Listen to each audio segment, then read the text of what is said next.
ಮತದಾನಕ್ಕೆ ಅಂತ ಬಂದ ಜನರಿಗೆ ಬಿಗ್ ಶಾಕ್ ಎದುರಾಗಿದೆ. ದಾವಣಗೆರೆ ಬೈ ಎಲೆಕ್ಷನ್ ಅಖಾಡದಲ್ಲಿ ಕೈ ಕೊಟ್ಟ ಇವಿಎಂ ಮಷೀನ್. ಮತದಾನಕ್ಕೆ ಅಂತ ಬಂದಂತ ಜನರಿಗೆ ಬಿಗ್ ಶಾಕ್ ಇದೀಗ. ದಾವಣಗೆರೆ ಬೈ ಎಲೆಕ್ಷನ್ ಅಖಾಡದಲ್ಲಿ ಕೈ ಕೊಟ್ಟಿದೆ ಇವಿಎಂ. ಮತಗಟ್ಟೆ 66ರಲ್ಲಿ ವರ್ಕ್ ಆಗ್ತಿಲ್ಲ ವೋಟಿಂಗ್ ಮಷೀನ್.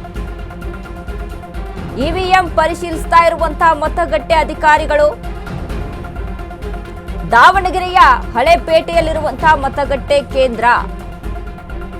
ಹಕ್ಕು ಚಲಾವಣೆಗೆ ಸರತಿ ಸಾಲಿನಲ್ಲಿರುವಂತಹ ಮತದಾರರು ಮತದಾನಕ್ಕೆ ಅಂತ ಜನ ಬಂದವ್ರಿಗೆ ಬಿಗ್ ಶಾಕ್ ಎದುರಾಗಿದೆ ನೋಡಿ. ದಾವಣಗೆರೆ ಬೈ ಎಲೆಕ್ಷನ್ ಅಖಾಡದಲ್ಲಿ ಕೈ ಕೊಟ್ಟಿದೆ ಇವಿಎಂ ಮಷೀನ್.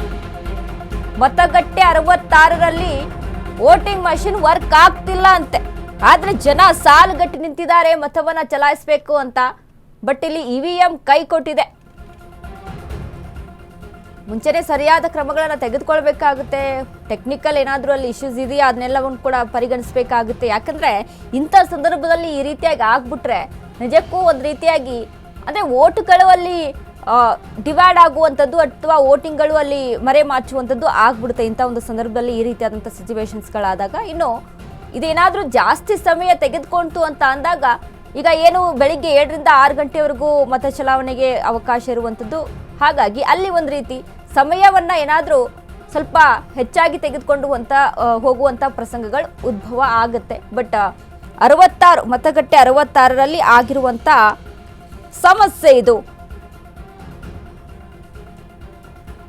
ಮತಗಟ್ಟೆ 66ರಲ್ಲಿ ವೋಟಿಂಗ್ ಮಷಿನ್ ವರ್ಕ್ ಆಗ್ತಾ ಇಲ್ಲ ಅನ್ನುವಂಥ ಸಮಸ್ಯೆ ಇಲ್ಲಿ ಎದುರಾಗಿದೆ. ದಾವಣಗೆರೆಯ ಹಳೆಪೇಟೆಯಲ್ಲಿರುವಂತಹ ಮತಗಟ್ಟೆ ಕೇಂದ್ರದಲ್ಲಿ ಆಗಿರುವಂಥ ಸಮಸ್ಯೆ.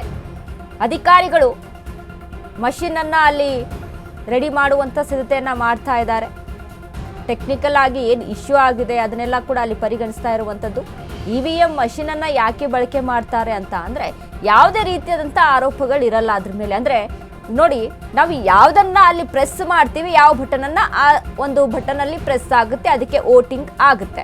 ಸೊ ಆ ಒಂದು ನಿಟ್ಟಿನಲ್ಲಿ ಈಗ ಬ್ಯಾಲೆಟ್ ಪೇಪರ್ ಅನ್ನೆಲ್ಲ ತೆಗೆದು ಹಾಕಿ ಈ ರೀತಿಯಾಗಿ ಟೆಕ್ನಿಕಲ್ ಆಗಿ ಇದ್ದು ಬಿಟ್ರೆ ಒಳ್ಳೇದು ಅನ್ನುವಂಥ ನಿಟ್ಟಿನಲ್ಲಿ ಇವಿಎಂ ಮಷಿನ್ಗಳನ್ನ ಅಲ್ಲಿ ಬಳಕೆ ಮಾಡ್ತಾರೆ. ಬಟ್ ಈ ರೀತಿಯಾದಂಥ ಸಂದರ್ಭಗಳಲ್ಲಿ ಮುಂಚೆನೆ ಕೆಲವೊಂದಿಷ್ಟು ನೋಡ್ಕೊಳ್ಬೇಕಾಗುತ್ತೆ ಅಥವಾ ಮಷಿನ್ ವಿಚಾರಕ್ಕೆ ಸಂಬಂಧಪಟ್ಟಂತೆ ಒಂದಿಷ್ಟು ಕ್ರಮಗಳನ್ನ ತೆಗೆದುಕೊಳ್ಬೇಕಾಗುತ್ತೆ. ಬಟ್ ಅಲ್ಲಿ ಏನಾಗಿದೆ ಏನಿಲ್ಲ ಇದ್ರ ಬಗ್ಗೆ ಎಲ್ಲ ಸದ್ಯಕ್ಕೆ ಅದನ್ನ ತನಿಖೆಯನ್ನ ಮಾಡ್ತಾ ಇದ್ದಾರೆ.